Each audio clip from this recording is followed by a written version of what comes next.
अगर ये जो पैसा जिनके पास नहीं है, अगर ये पैसे वालों का दर्द देख ले और जान जाएं, इसमें से आधा तो छोड़ ही दे आज, ये जाने दो भैया, तो पैसा मिलके इससे ज्यादा दुर्गति है, क्योंकि सुख दुख के साथ चलेगा। मर्सिडीज खरीद लो, सुख मिल गया, मेंटेनेंस। मतलब वो बच्चा अभिनव अरोड़ा, वो आपको कम से कम गाली देना तो नहीं सिखा रहा है, उसको ट्रोल कर रहे हैं, उसको गाली दे रहे हैं, और जो गाली दे रहा है उसको अप्रिशिएट कर रहे हैं। वाह रे देश, यही है जिहाद शब्द, साधना। हारे तो देवत्व, जीते तो जन्नत। अब इस युद्ध शब्द को कोई कहे कि गीता में बार बार युद्ध करने के लिए कहा जा रहा है। साधना क्या है? तपस्या, एक युद्ध खुद के विरुद्ध। क्यों भाग रहे हैं लोग? अपने से लड़ना बहुत मुश्किल है, दूसरे से लड़ना बहुत आसान है, खुद से लड़ना बहुत मुश्किल है। खुद की कमी देखना, अपनी बदबू और अपनी कमी दिखाई नहीं पड़ती। जय हिंद फ्रेंड्स, गुरुदेव भगवान की चरणों में सादर चरण स्पर्श, सादर प्रणाम, सादर वंदन। और आप सभी लोगों को भविष्य की उच्चतम शुभकामनाएं। जीवन एक उद्देश्य है, बहुत प्यारा उद्देश्य है जीवन का, और खासकर मानव जीवन। मतलब मैं पहले सुनता था कि बड़ा भाग्य मानव मानुष तन पावा, तो मुझे लगता था कि यार ऐसा क्या भाग्य है मानव के तन में कि भाई बड़ा भाग्य मानुष तन पावा। खैर भगवान की असीम और गुरु भगवान की बड़ी असीम कृपा रही कि ये बात समझ में आई। मानव जो है ये एक्स से शुरू होकर भगवान बनने की क्षमता रखता है, अपने वास्तविक स्वरूप को जानने की क्षमता रखता है। वृक्ष कबहु नहीं फल बके, नदी न संचय नीर, और परमार्थ के कारण साधुन धरा शरीर। मतलब हर व्यक्ति का जो जीवन का मूल उद्देश्य है वो है अपने स्वरूप को पाना, वास्तविक स्वरूप। जैसे अब अवध ओझा, ये तो समाज द्वारा दिया गया स्वरूप है, ये तो समाज का आइडेंटिटी है, ये तो समाज ने दिया अवध ओझा। लेकिन अवध ओझा वास्तविक रूप में क्या है? उस वास्तविक स्वरूप की खोज। अब इसमें बड़ी सारी चुनौतियां खड़ी होती हैं कि आदमी क्या जीवन छोड़ दे, संसार छोड़ दे, जिंदगी छोड़ दे, परिवार छोड़ दे। ना, कुछ भी छोड़ने की जरूरत नहीं है, कुछ भी छोड़ने की जरूरत नहीं है। आपको एक अच्छा गुरु प्राप्त करना है जो आपको बताएगा कि भैया शक्ति ही भगवान है। भगवान की डेफिनेशन क्या है? भगवान की डेफिनेशन है ओमनीसिएंट, ओमनीपोटेंट, ओमनीप्रेजेंट। भगवान की डेफिनेशन और कोई थोड़ी है, भगवान की सिर्फ एक डेफिनेशन है, एकमात्र डेफिनेशन है भगवान की। ओमनीपोटेंट, सर्वशक्तिमान। ओमनीसिएंट, सर्वज्ञाता। ओमनी प्रेजेंट, सर्वत्र विद्यमान।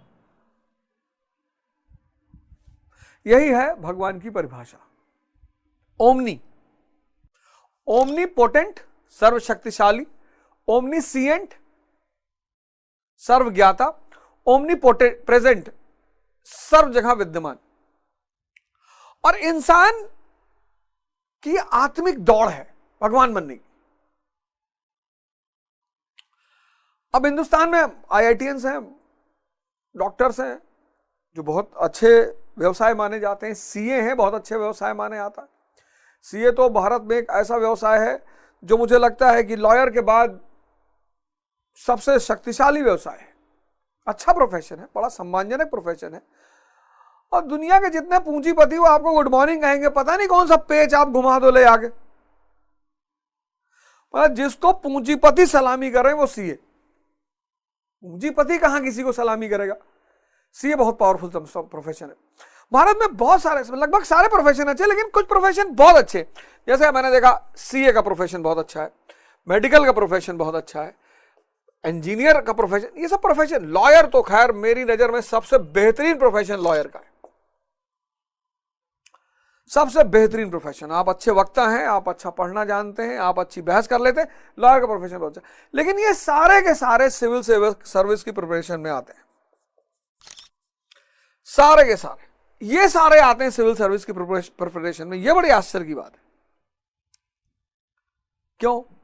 छोटा मोटा भगवान बन जाएंगे, कोई हुजूर कहने लगेगा, कोई साहब कहने लगेगा, वही विधायक, वही मंत्री। यहां सेवा के भाव से कोई कुछ नहीं कर रहा है, कहता है सब कि सेवा करनी है, पोस्टर बनवाए हैं, बहराइच का बेटा,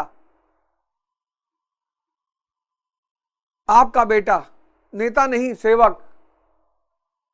ये सब ड्रामेबाजी भारत में ही होती है। शक्ति किसकी? मन की और शरीर की। अब सवाल यह उठा कि जीवन में सबसे पहले जब आप गुरु के पास जाते हो, पिछले अध्याय में हमने क्या पढ़ा? हम सब शूद्र हैं। शूद्र मतलब अल्पज्ञ, अल्पज्ञानी, अल्पज्ञ। हम सब जन्म से शूद्र पैदा होते हैं, क्योंकि बुद्धि तो होती है पर बुद्धि में रोशनी नहीं होती, और बुद्धि में जो रोशनी है उस रोशनी का नाम है विवेक। यह बहुत बड़ी चीज है। आज का समाज, आज का युवा, आज का बच्चा इस पर ध्यान ही नहीं दे रहा है। यह सबसे बड़ी शक्ति है। शिक्षा सबसे बड़ी शक्ति नहीं है ना, शिक्षा सबसे बड़ी शक्ति नहीं है, विवेक सबसे बड़ी शक्ति है। यह बुद्धि में एक रोशनी है, बुद्धि में एक बल्ब है, उसका नाम है विवेक। और जब यह जन्म ले लेता है विवेक, मैंने आपको बताया कैसे जन्म ले, सेवा करो, सेवा करोगे तभी तो कहावत बनी, सेवा करे तो मेवा मिले। सेवा करोगे, अहम कम होगा, मैं कम होगा, मैं जैसे जैसे कम होगा विवेक वैसे वैसे बढ़ेगा। ये सूत्र बहुत कम लोगों को पता है। ये सूत्र बहुत कम लोगों को पता है कि मैं को कैसे पैदा करना है। आप देखो सिखों को, हालांकि वो नहीं जानते कि इसका परिणाम क्या है, लेकिन अपने मैं पर प्रहार करते हैं। वो सेवा पे बहुत ध्यान देते हैं।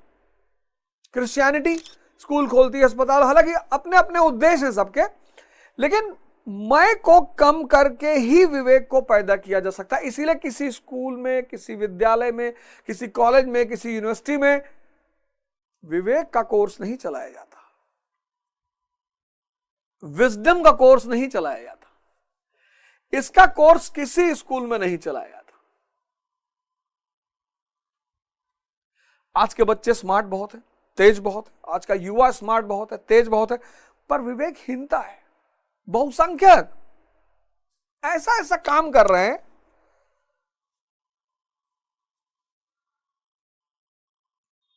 गाली के वीडियोस बना रहे हैं, लोग लाइक कर रहे हैं।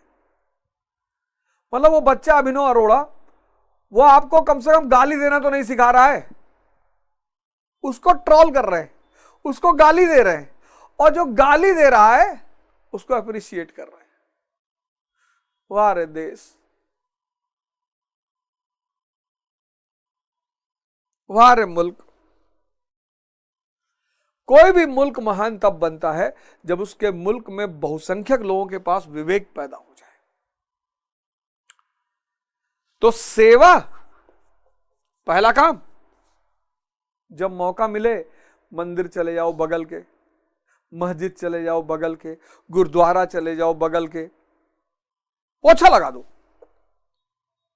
ठीक है, डीजीपी के लड़के हो कोई बात नहीं, पोछा लगा दो, झाड़ू लगा दो।